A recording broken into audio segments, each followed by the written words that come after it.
Hey there, Snapchat enthusiasts! Welcome back to our channel. Today, we're going to show you how to delete Snapchat account. Let's dive right in. Step 1. First, open the Snapchat app on your mobile device and ensure you're logged in with the account you want to delete. Step 2. Now, tap on your profile icon in the top left corner of the screen. Once you're on your profile page, look for the gear icon in the top right corner. Tap on it to access your Snapchat settings. Step 3. Scroll down the settings menu until you see the Supports section.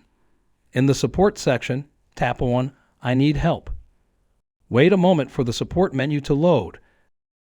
Then scroll down and tap on My Account and Security. Now, you'll find the option to delete or reactivate my account.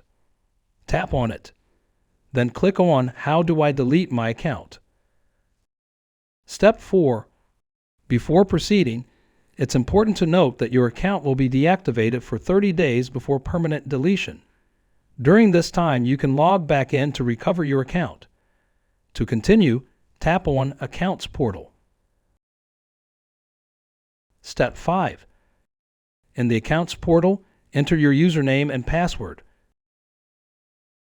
Then tap Continue. You should read instruction. And that's it. You've successfully deleted your Snapchat account. Remember though, you have 30 days to change your mind and recover your account if you wish. If you found this video helpful, please give it a thumbs up, subscribe for more tech tutorials. Thanks for watching, and I'll see you in the next video.